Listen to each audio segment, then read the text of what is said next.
si ula qaybsada xanuunka dhibka ka soo gaaray qaraxii maleeshiyaadka nabadiidka al-shabaab ay ka sameeyeen Muqdisho isla markaana u dareensiin lahayn madaxda qaranka ay garab taagan yihiin ayuu booqasho ugu tagay ra'iisul wasaaraha xukuumadda federaalka Soomaaliya ee isbitaalada ay ku jiraan dadkii ku dhaawacmay qaraxii maleeshiyaadka argagixisada al-shabaab ay ku waxyeeleeyeen shacab Soomaalida oo waxba galabsan balse ay dhibayso nolosha iyo horumarkoodu. ra'iisul wasaaraha xukuumadda jamhuuriyadda federaalka Soomaaliya mudane Xasan Cali Khayre ayaa dadka ku jira isbitaalada u booqday mid xaaladiisa uga xog wareysanayay isagoo u sheegay in dawladda Soomaaliya ay la qaybsanayso xanuunka iyo dhibka gaaray isla markaana ay ku caawinayso wax kasta oo ku baxaya caafimaadkooda. nabadiidka argagixisada al-shabaabna laga adkaan doono dadka ku waxyeeloobay ama ay dhibaatada isugu jirta dhimashada iyo dhaawaca ay ka soo gaartay qaraxaasi bahalnimada ah ee arxanlaawayaasha al-shabaab ay ka sameeyeen Muqdisho ayaa ah dad shacab ah oo maraya wadooyinka iyo kuwa ku jira shaqooyinkooda. ra'iisul wasaare Khayre ayaana dhammaan ehelada dadkii ku geeriyooday ama ku shahiiday qaraxaasi u diray tacsi tiiraanyale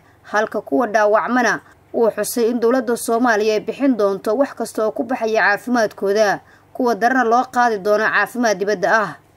dadka dhaawacmayna waa loo gargaari doonaa kuwa magaalada Muqdisho iyo dalka Soomaaliya wax looga qaban karana waxba looga qaban doonaa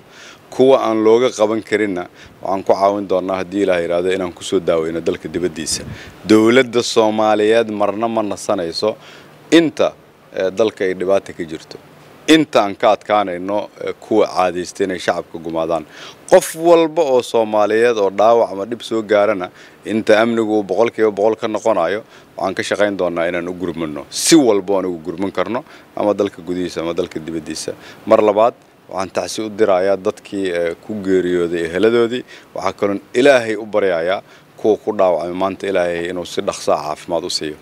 maleeshiyaadka argagixisada al-shabaab ayaa hadafkoodu yahay inay gumaadaan shacabka Soomaalida waxba galabsan iyo inay burburiyaan qaarnimadeena si Soomaaliya uga dhigaan dal aan lahayn shacab isla markaana aan hiigsanayn horumar iyo barwaaqo ay caalamka kula tartamo. inkastoo riyadaasi xun ciidamadeena geesiyaasha ah ay beeniyeen oo ay habeen iyo maalin u taagan yihiin badbaadada shacabka Soomaaliyeed iyo sharafta qarankeena. ra'iisul wasaaraha xukuumadda jamhuuriyadda federaalka Soomaaliya mudane Xasan Cali Khayre ayaa bulshada Soomaalida ugu baaqay inay ka qayb qaataan dagaalka lagu ciribtirayo kuwa arxanka daran al-shabaab si dalkeenu u noqdo dal nabada shacabkiisuna ay dhigooda caalamka ula tartamaan.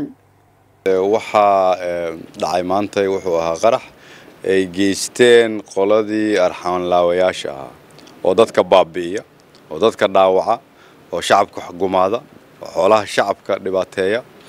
oo dhaqankoodu uu yahay Soomaaliya inaanay jirin ka soo horjeeda jiritaanka iyo sharafta iyo karaamada ummadda Soomaaliyeed.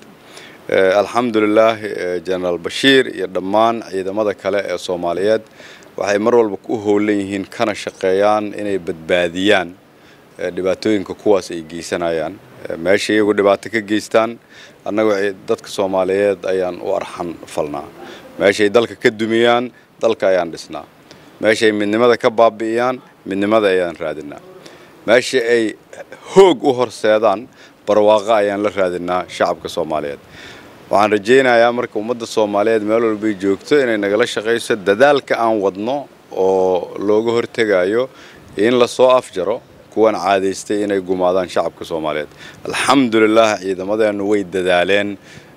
bilihii la soo dhaafay waxaan u ballan qaadayaa shacabka Soomaaliyeed in dadaalka la sii wadi doono la sii dardar geli doono. booqashada ra'iisul wasaaraha xukuumadda federaalka Soomaaliya ugu tagay dadka shacabka ah ee ku waxyeeloobay qaraxii ka dhacay Muqdisho ayaa waxa ku weheliyay taliyaha ciidanka booliiska Soomaaliyeed iyo mas'uuliyiin ka tirsan maamulka gobolka Banaadir. Nasr Bashiir Cali, warbaahinta qaranka, Muqdisho.